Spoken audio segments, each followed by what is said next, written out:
திருவள்ளுவரின் வழியில் வாழ்ந்து வாழ்வின் உன்னத நிலையினை அடைய திருக்குறளோடு நாம் என்னும் இந்த நிகழ்விலே இணைந்திருக்கின்ற உங்கள் அனைவருக்கும் முதற்கண் வணக்கம். குறள் எண் 663, அதிகாரம் வினைத்திட்பம். கிபி 150ஆம் ஆண்டில் எகிப்து நாட்டைச் சார்ந்த தாலமி என்ற வானியல் அறிஞர் வானியல் தொடர்பாக ஒரு தத்துவத்தை வெளியிட்டார்.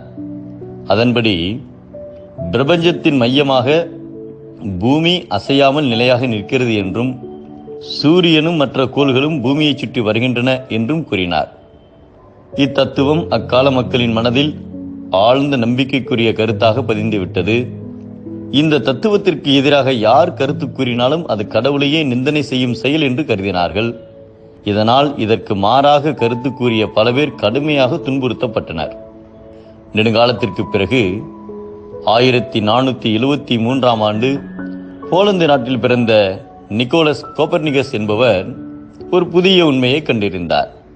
வானியல் சாஸ்திரமும் இறையியல் பட்டமும் முடித்த நிக்கோலஸ் 1503ஆம் ஆண்டு ஒரு கிறிஸ்தவ தேவாலயத்தில் போதகராக பணிபுரிந்த போது ஓய்வு நேரத்தில் தனது வானியல் ஆராய்ச்சிகளை மிகவும் ரகசியமாக நடத்தினார். தாலமி தத்துவமே இறுதிநிலை என்பது அப்போதைய மதத்தலைவர்களின் கருத்தாக இருந்தது. ஆகையால் தாம் ஆராய்ச்சி செய்யும் செய்தி வெளியே தெரிந்தால் அதற்கு பெரிய எதிர்ப்பு தோன்றிவிடும் என்று அச்சம் காரணமாக பிறரது உதவியை நாடாமல் தன்னந்தனியாக ஆராய்ச்சியில் ஈடுபட்டார். பல இடையூறுகள் இருந்தும் சற்று மனம் தளராமல் ஆராய்ச்சிகளை நடத்தினார். தீவிர ஆராய்ச்சியின் முடிவாக 1510ஆம் ஆண்டு பூமி ஒரே இடத்தில் நிற்காமல் ஓர் அச்சின் மீது தினமும் சுற்றி வருகிறது என்றும் பூமி தன்னைத்தானே சுற்றிக் கொள்வதுடன் ஆண்டிற்கு ஒருமுறை சூரியனையும் சுற்றி வருகிறது என்றும் கண்டறிந்து நெடுங்காலமாக நிலவி வந்த தாலமியின் தத்துவத்தை தகர்த்தெறிந்தார். இந்த அடிப்படை உண்மையை அவர் அவசரப்பட்டு உலகத்திற்கு அறிவித்து விடவில்லை.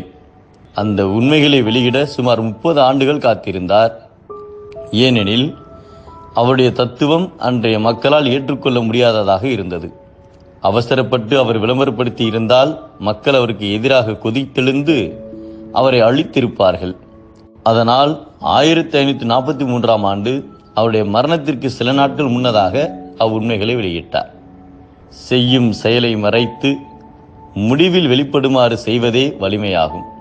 இடையில் வெளிப்பட்டால் அது நீங்காத துன்பத்தை தரும் என்பதை கடைக்கொட்கச் செய்தக்கது ஆண்மை இடைக்கொட்கின் எற்றா விழுமம் தரும் என்கிறார் நம் தெய்வப்புலவர் திருவள்ளுவர்.